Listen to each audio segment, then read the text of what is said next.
Today's tutorial is for a reversible apron.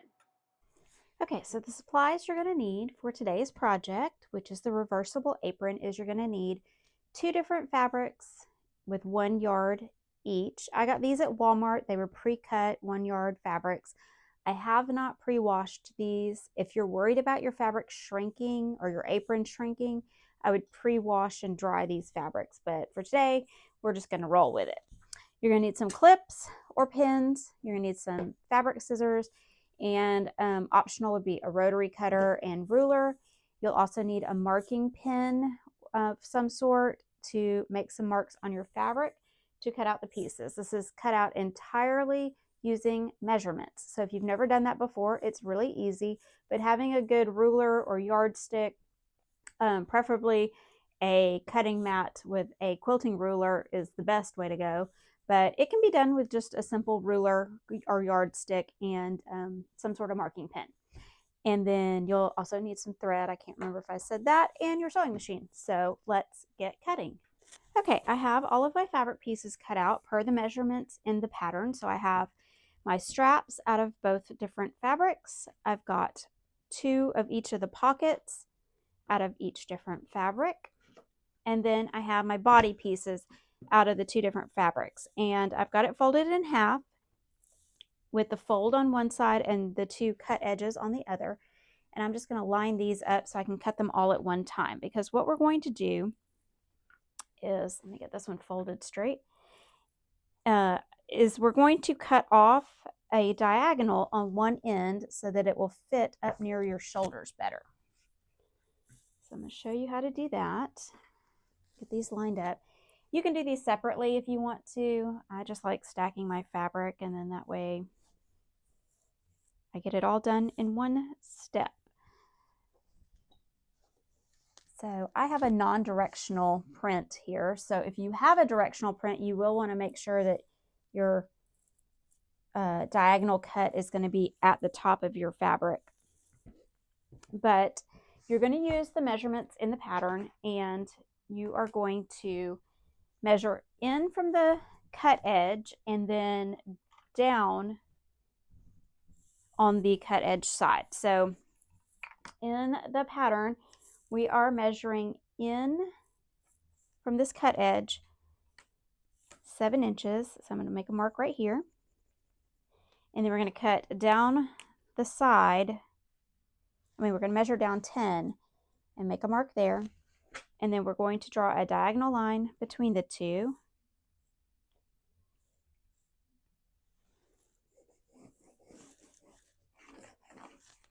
And then we're going to cut on that line. So what that's going to do is that's going to contour where it goes under your arm.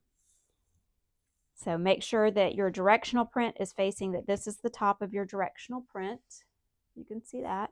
And then we're going to cut on that line and cut that corner off. You're cutting the side that has the cut edges, not the folded side.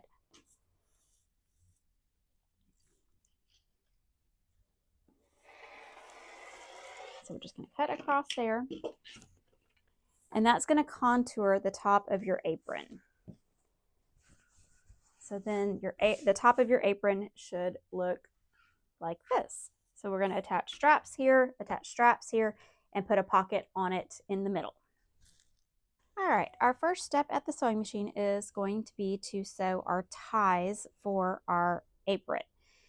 I have written it so that you can get this whole apron out of 1 yard of fabric. So if you need your ties longer or shorter, you can just adjust them from there. But I tried to write this with the thought in mind that you could get a pre-cut package of fabric from, say, Walmart or your quilt shop or whatever, and that way you only needed 1 yard of it. So you're going to take your strap and you're going to fold it in half together with the right sides together. And you can do this either by clipping it or pinning it all the way down, or you can just wing it and not clip it or pin it if you're feeling a little adventurous. Sometimes if you do that though, the fabric that's on the bottom will shift a little with the feed dogs, and then you'll end up getting it a little bit off the further down you go. So I suggest that if you are a beginner that you pin or you clip it all the way down the long edge. Now I had to piece my pieces together right here because I cut something wrong, so I had to go back and recut them. But you should just have one long strip of fabric if you follow the directions in the pattern, which I did not to begin with. So I'm going to clip this all the way down to the bottom, and then you're going to start on one of the short ends, and we're going to sew across this short end this way, back stitching at the beginning, and then we're going to put our needle down and we're going to pivot and we're going to stitch all the way down the long side, and we're using a 1/4 inch seam allowance. So if you have a 1/4 inch foot on your machine, you'll just line it up with the edge of the presser foot. I have an 1/8 inch one, so I'm lining it up with the 1/4 inch line. So back stitch at the beginning of your stitches, and then when you get to a 1/4 inch away from this edge, you're going to put your needle down, lift your presser foot, and pivot. And that way your fabric doesn't move. And then line up this edge with your 1/4 inch mark, and you're going to go all the way down to the other end and back stitch at the end, leaving the other short end open so that we can turn this right side out. And we're going to back stitch at the end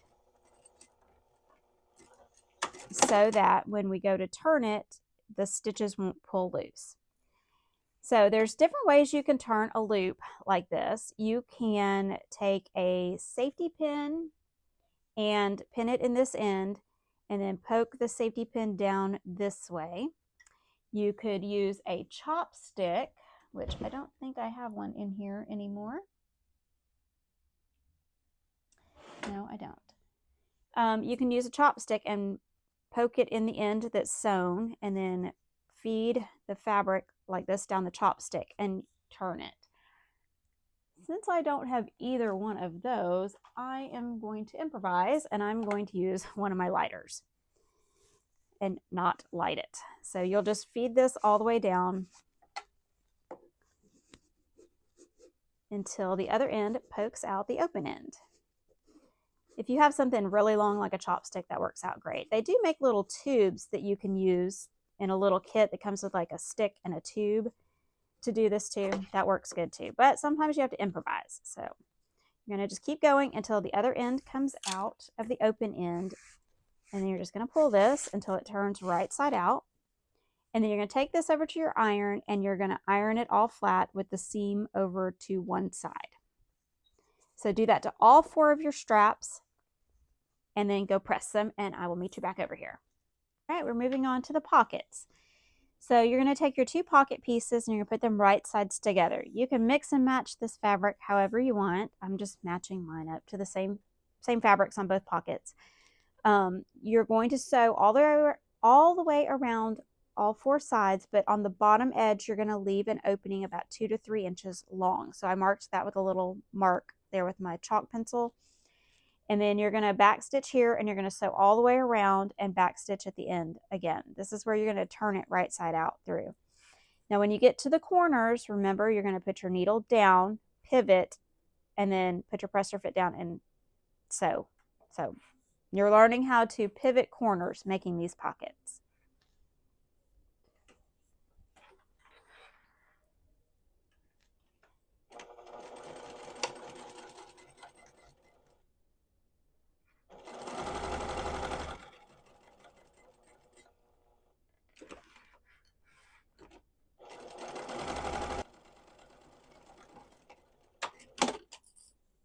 All right, once you've got it sewn all the way around, you're going to turn it right side out through that opening.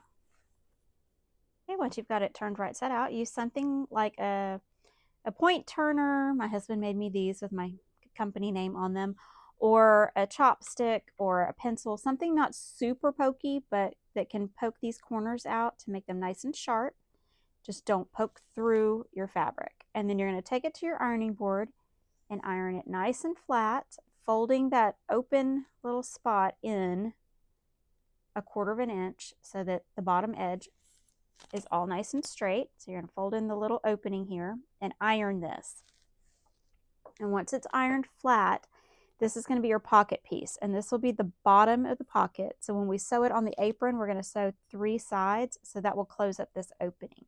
And then I'm going to sew a line down the middle. So I'm going to fold it in half and iron it to make a crease so I know where to sew. I think I'm also going to top stitch the top of my pocket so that it's not so foldy up here, if that makes sense. So I think I'm going to go iron it, and then I'm going to sew about an inch down, top stitch a line down here before I sew it onto my apron. You're going to repeat that with both sets of pockets. Okay, once you have your pocket all top stitched and ironed, you're going to take it and you're going to pin it to your apron fronts. Both of them are going to be the same. So you're going to measure down the measurements in the pattern. You're going to pin your pocket on here, and you're going to sew around 3 edges, leaving the top open, back stitching at the beginning and the end. And then you're going to sew along that crease, back stitching at the beginning and the end also. And make sure at the tops of them you're back stitching really well so that when you put stuff in your pockets, it doesn't pull. So you're going to repeat that with both of the front pieces, and then you're going to take your straps and you're going to pin your straps to your apron. So I have all 4 straps pinned on here, and I'm going to tuck them all in these pockets. You're going to place them about a 1/2 inch down from each corner and a 1/2 inch in from the top corners. And you are going to let them overhang by about a 1/2 inch. That prevents them from fraying in the seam and then pulling out of your apron. So I'm going to tuck these guys all in this pocket like so. And then we are going to pin both of the fronts together. Since this is a reversible apron, they're both the front. And you can wear it either way. So you're going to match the pockets touching, so right sides together. And you're going to match up all the edges and the corners, and you're going to pin this or clip it all the way around the edge. And then you're going to take it to your sewing machine, and you're going to sew around the whole edge at a 1/2 inch seam allowance. And at the bottom, you're going to leave a 3 to 4 inch opening, just like we did with our pocket, so that we can turn the whole thing through this hole in the bottom. So pin it all the way around, sew it all the way around at a 1/2 inch, leave a space about 3 to 4 inches at the bottom open, back stitching at the beginning and the end. All right, now that we have pinned our apron all the way around the edges with the straps tucked in inside the pockets so that they stay out of the way, remember you're going to leave an opening on the bottom edge about 3 to 4 inches long. So I am going to mark that with my pen, my chalk pen, down here at the bottom so I don't forget. And then you're going to sew it at a 1/2 inch seam allowance all the way around.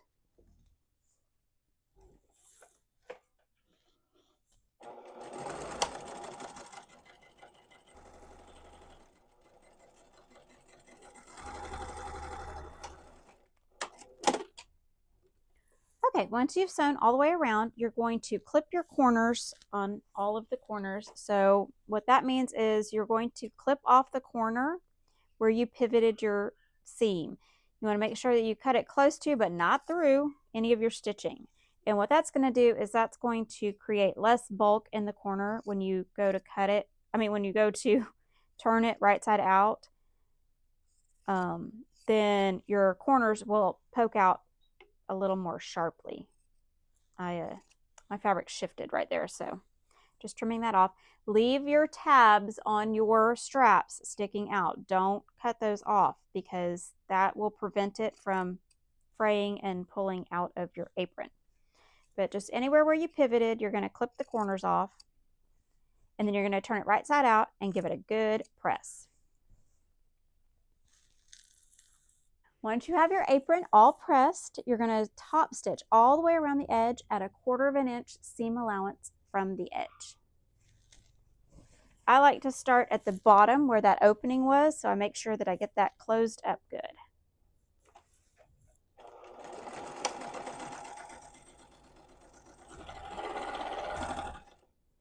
When you come to your straps, you want to make sure your strap is completely out of the way so that you're not sewing over it.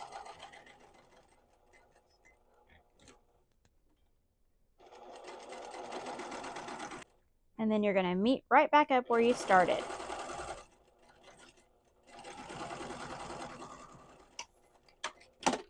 trim your threads, and you are done.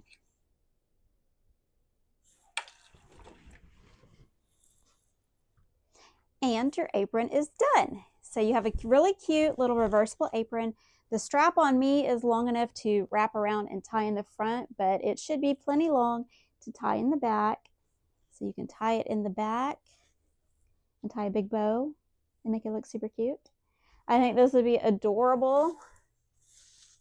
It's really cold here today, so I have on a sweatsuit, but I think this would be really cute made out of some barbecue themed fabric or holiday fabric. You can make the front side Christmas, the back side Thanksgiving. That way you just have one apron throughout this holiday season.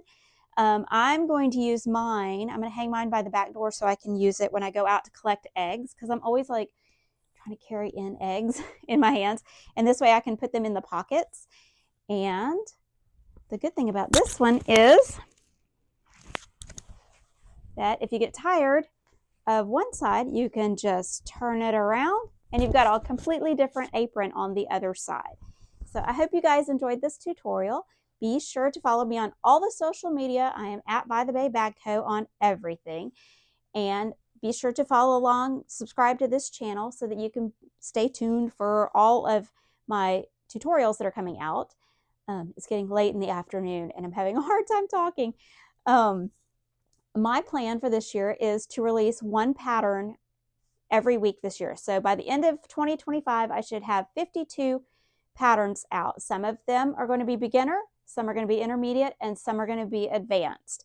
So my daughter came over today and we have planned out one of our advanced patterns that I'm going to be designing, and it's going to be for a heart-shaped bag. And so that one will be a little more advanced, but my goal is to teach some people how to sew this year. And so I would love it if you followed along with our journey. All of my patterns are at bythebagco.com. Most of them are $5. Some are a little more expensive. Some are a little less expensive. There's a lot of free patterns on there also, so be sure to check that out. But this one should be listed by the time you see this video. It'll have all the measurements for all of the pieces in the PDF download. So thank you guys so much for watching. Don't forget to hit subscribe and hit that little bell notification so that you can be aware of when a new pattern comes out. Bye.